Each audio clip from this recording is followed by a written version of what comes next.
Tisztelettel köszöntöm Önöket, hölgyeim és uraim, I'd like to warmly welcome you, dear colleagues, dear guests, Mr. and President, Mr. Ministers and Mr. State Secretaries.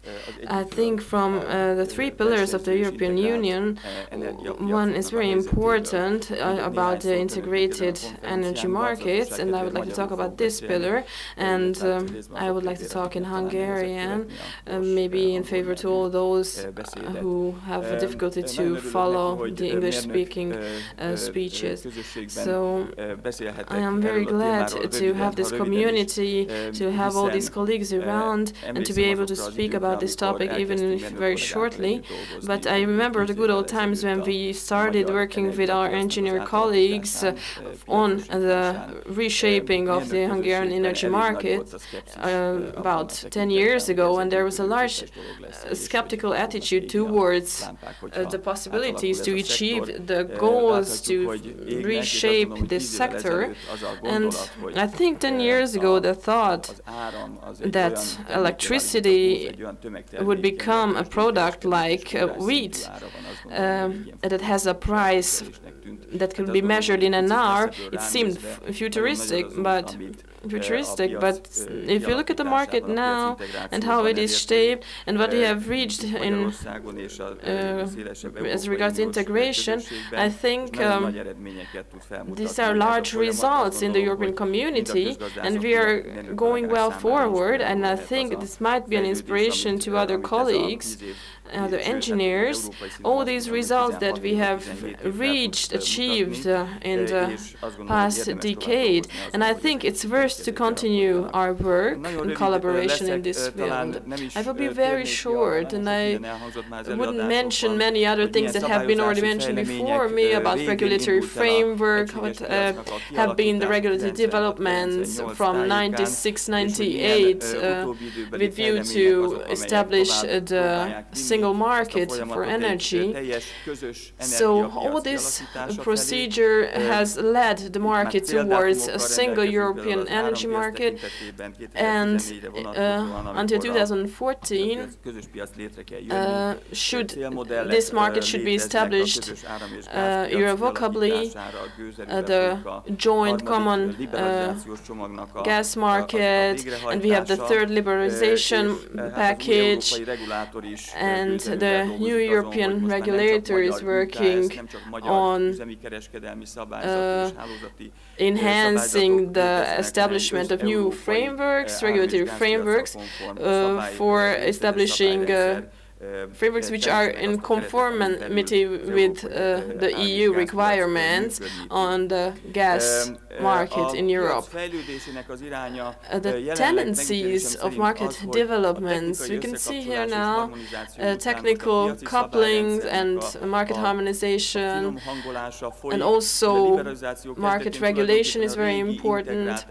And as concerns the old integrated electricity markets, we have segmented and fragmented markets now, and we have different prices for electricity and gas, and we needed different markets for transmission capacities, and we need a market that is balancing out the transmissions and demands. And this coupling procedure or process means that the two basic market segments, the products and the transmission capacities, need to be integrated, and also the commercial systems need to be harmonized so that the existing infrastructural capacities can be used properly. So this procedure is going well on, and in the larger countries of the continent, in France, Germany, in Luxembourg, Netherlands, and Belgium, we have reached some goals 2 years ago already, and even in the northern countries we have some results, so they have an integrated market already. And so this is a point where they reached commercial integration already, and from the 11th of September, the Czech, Slovak, and Hungarian markets have been coupled already, and we have the first results already, because in a very short time, as you can see on the right below, that in the past year, the prices in wholesale have been way higher than the Slovak or Czech prices, and from the 11th of September the new integration of prices have been fulfilled, and now we reach the same level of prices as our northern neighbors, and I think our competitiveness is going to reach a higher level through this. So this is the scenario for the integration of the European energy market, and I think our mission has been almost fulfilled. We have some complications though, but there are always complications, so we shouldn't worry that much. But I think with the European goals and objectives, we need to talk about the gas markets as well. I don't want to reiterate what has been said before me, but the integration of the gas markets in Europe is a bit slower, but due to regulations and market stakeholders who have visions, of course, they will help to accelerate this integration. If we have three pillars: integration of the market through the establishment of larger commercial regions, and the physical coupling of these commercial regions by pipelines and networks, and we would like to establish a market-conform distribution system, and we need the necessary contracts, and we need to sign these contracts to establish this framework. And we have heard about the European gas market. If we compare it with the US gas market, it's not that efficient, because European consumers pay a large price, a very high price compared to the US. It's 5 times more than in the US. Not 5% more, but it's 5 times more. And compared to this, us here in Central Eastern Europe, we pay even 30–40% more to other European countries. So there is very much at stake to change the Hungarian gas market, to be able to integrate with the whole European gas market. And I think, as we heard about the overseas unconventional possibilities, how they come forward, if we look at the energy exchange tendencies in Europe, we see that the liquidity of these energy exchanges are rising, and I think the gas transmission is going to be still very important, but still Europe is striving to reach lower gas prices, because we have an old system from the Netherlands, which is also used in Russia, which is then made up of indexed prices. And concerning this, we could see that in the past years, 40% of the European gas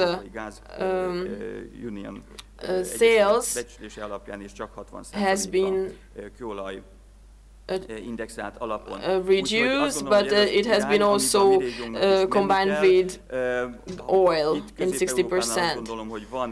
I think in Central Europe there is an important priority, and in this all the V4 countries and the whole region agrees, and this is about establishment of the regional gas market, to install some physical interconnections, and to establish a technical integration on the greater gas market. And I think this is something which is very important to reach this single or common energy political goal.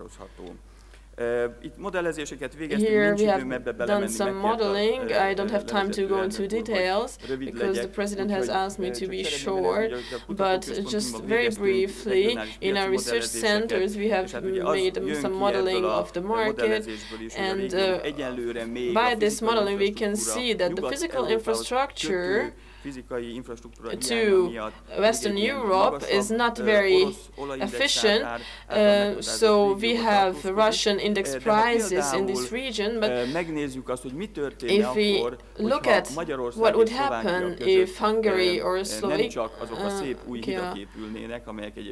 would have the bridges necessary for the transmissions, if we have established this common project for a Slovakian-Hungarian pipeline, then this would lead us, this would make us see that this project can be very helpful for the whole region, for the gas transmission in the whole region, to enhance and change the access to gas. And it's very interesting if you calculate some numbers, which is the use for a consumer. If we change the network, it might be a rentability of 3 months already.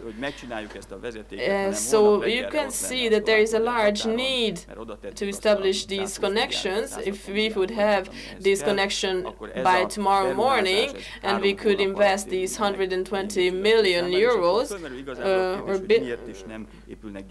then this would be already, this would show rentability in 3 months already. What are the kind of risks that are threatening the successful market integration process that has been started? And in this field we have reached already results. What are these risks? One of the risks is the political science behind the integration framework to define who are the winners and the losers of the establishment of a new infrastructure. Because not only there are not only winners, but there are also losers in such a process. Because, for example, until today we have a pipeline between Hungary and Romania. It's a very important project, but ever since this pipeline has been built, Romania doesn't permit to use this pipeline in 2 directions because they are afraid that companies will export gas, and this would make the gas prices rise in Romania. So infrastructural changes don't always benefit everybody, so we should be able to assess the risks, and we should see how these priority projects could be implemented in order to reach the EU's goals. We saw that consumers, producers, and generators, and also the underground reservoirs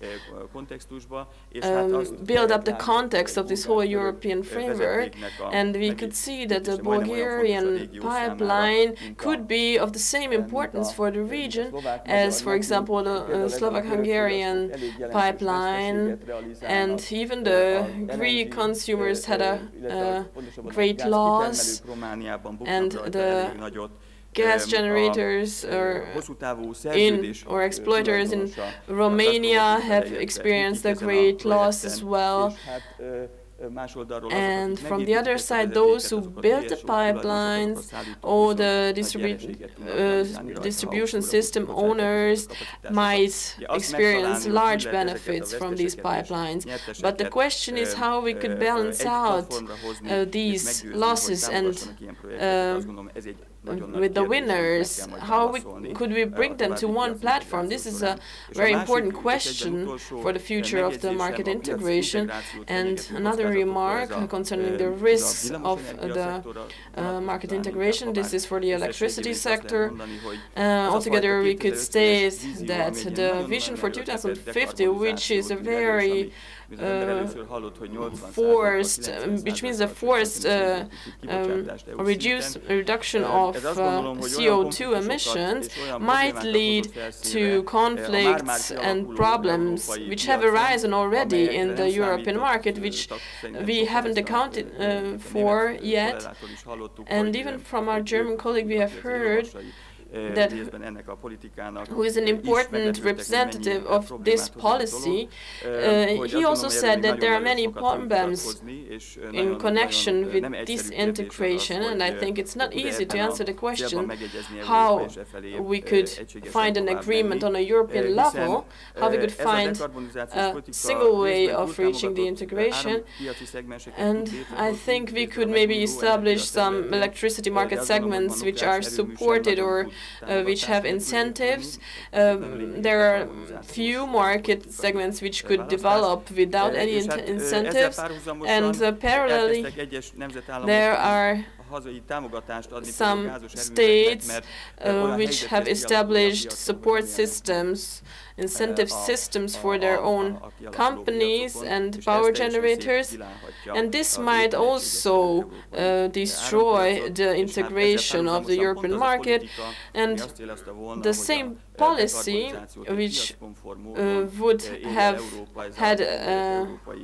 led the integration of the market towards a reducement of CO2, this facility, which could be the most efficient in this case, has been actually thrown out of the window. And we should, I think, save this facility. His story is not over yet. We have still some important challenges to tackle as regards the market integrations, but the results that we have reached at the European level already, I think they are very positive, and even in 10 years' time we will think of the same way.